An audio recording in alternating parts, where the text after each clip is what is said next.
Olá, amigos. Nesse vídeo nós vamos falar sobre arbitragem e falências. Num primeiro momento, a gente pode imaginar que não há espaço para arbitragem envolvendo empresas em dificuldades econômicas. Em outros vídeos já falamos sobre arbitragem e recuperação extrajudicial e também em arbitragem e recuperação judicial. Nesse vamos falar sobre arbitragem e falências. Quando o Poder Judiciário decreta a falência de uma sociedade, isso significa que essa sociedade empresária perde o poder de disposição sobre os seus bens. Ela não tem mais poder de disposição, ou seja, ela não pode mais vender um ativo, não pode mais comprar um ativo, ela não tem mais esse poder sobre o seu patrimônio. Isso é feito para garantir os credores, para garantir que aqueles bens restantes daquela sociedade sejam suficientes para pagar os credores. Bom, se ela não tem disponibilidade sobre os seus bens, a dúvida que surge é, bom, então, tudo isso é indisponível e se é indisponível não pode ser submetido à arbitragem. E aí é que é importante estabelecer algumas considerações a respeito da relação entre arbitragem e falências. E nós vamos ver que, na grande maioria dos casos, a decretação da falência não atrapalha ou não impede o desenvolvimento da arbitragem. E vamos falar disso levando em consideração algumas hipóteses. A primeira delas é em relação às convenções de arbitragem já celebradas, ou seja, as convenções de arbitragem que foram celebradas antes da decretação da falência. A gente poderia imaginar que, com a decretação da falência, essas convenções de arbitragem se tornassem inválidas, ineficazes, enfim, não fossem mais suficientes para iniciar uma arbitragem. Então, imagina que a sociedade empresária agora falida, depois da decretação da falência, houvesse, no passado, celebrado um contrato com alguma outra empresa, algum provedor de serviços, ou algum comprador dos seus produtos, enfim, qualquer relação jurídica ela normalmente se submeteria, houvesse celebrado esse contrato contendo uma cláusula compromissória. Vem a quebra, vem a decretação da falência e a dúvida que surge é, se houver um conflito entre essas partes, pode ser submetido à arbitragem, ou seja, pode se valer dessa cláusula compromissória prevista no contrato, mesmo após a decretação da falência? Alguns autores utilizam o artigo 117 da Lei de Recuperação Judicial e Falências para dizer que o administrador judicial, que é nomeado pelo juiz após a decretação da falência, pode decidir não cumprir a cláusula compromissória, porque esse dispositivo estabelece que nos contratos bilaterais de execução continuada, o administrador tem a oportunidade de examinar e de decidir se os contratos vão continuar em vigor ou não. Bom, no nosso entendimento, e esse é um assunto que há bastante divergência na doutrina, nós apontamos vários autores, vários entendimentos, ainda não há decisões consolidadas a esse respeito. Há uma decisão do STJ, da ministra Nancy, mas é uma decisão que nós também tratamos no livro, não é um tema ainda consolidado. Mas estamos adotando a posição no livro de que este artigo 117, ele não se aplica para convenções de arbitragem. E por quê? Porque ele se aplica para contratos bilaterais de execução continuada.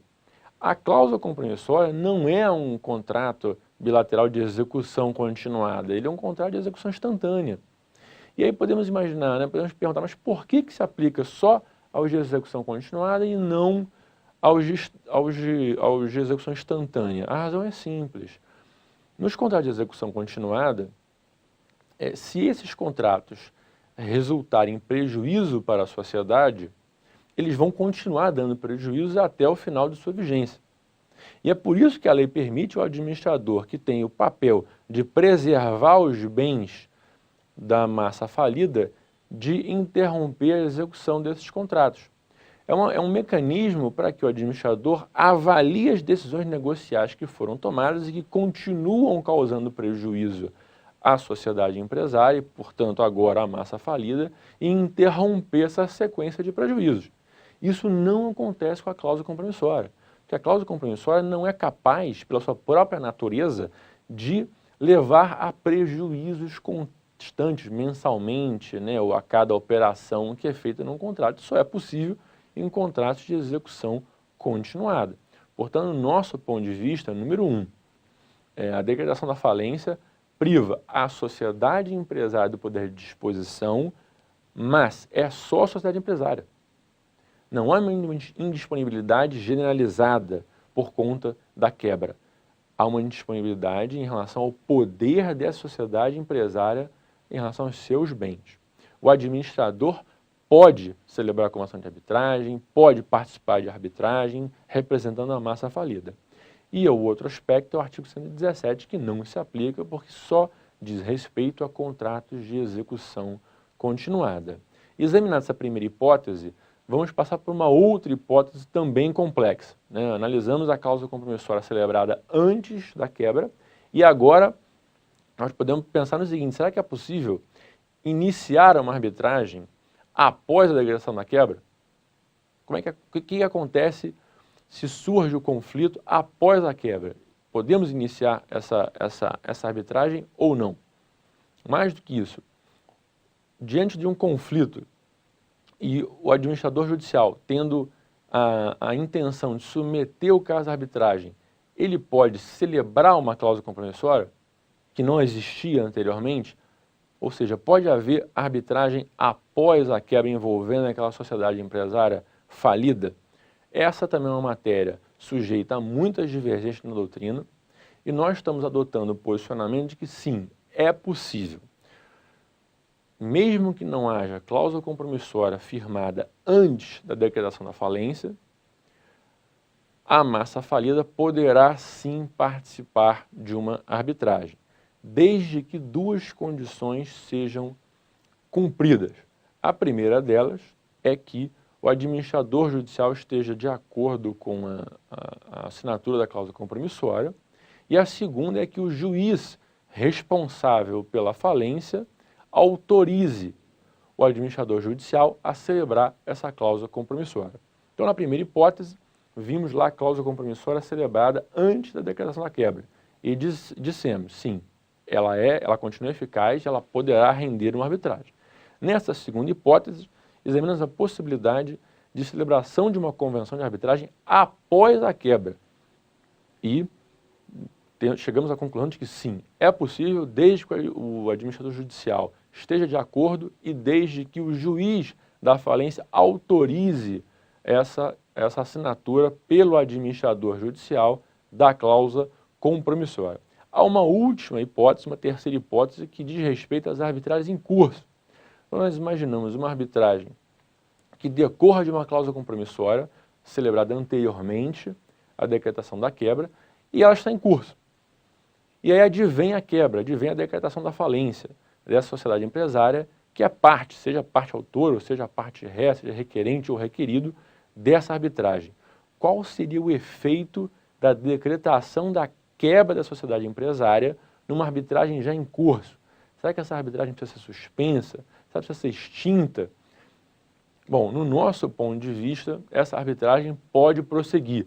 Também há uma série de divergências. Nós convidamos os nossos amigos para ler o livro, analisar em detalhes todas as posições que nós expusemos lá, várias divergências. É sempre bom a gente ter noção não só do que uma pessoa está entendendo a respeito de determinado ponto, mas também o que todos os outros, e aí a gente pode formar nossa convicção, nosso entendimento sobre aquele ponto. Por isso eu convido vocês a dar uma olhadinha no livro, que tem muitas referências. No nosso ponto de vista, essa é só a nossa opinião, as arbitragens podem prosseguir com uma modificação, que é o seguinte: quando a decretação da quebra e a sociedade empresária perde o seu poder de disposição sobre os bens e o administrador judicial é nomeado para gerir, né, os bens da sociedade, ele precisa passar a integrar a arbitragem. Então, depois da quebra, não é mais a sociedade empresária que vai continuar como parte na arbitragem, não vai continuar escolhendo os advogados que estão responsáveis pela arbitragem, não vai continuar tomando as decisões importantes na arbitragem. É o administrador judicial. E por isso é muito importante que os árbitros, quando tenham ciência da decretação da quebra, informem ao administrador judicial que existe essa arbitragem, convidem o administrador judicial, dando um prazo razoável para que ele tome o conhecimento e tome as medidas necessárias para o prosseguimento da arbitragem. Há outras matérias complexas relacionadas, por exemplo, ao juízo universal da falência e arbitragem no nosso livro, e eu vou convidar vocês a examinar o que a gente estabeleceu lá, o que a gente propôs e sugeriu na obra. Até um próximo vídeo e obrigado.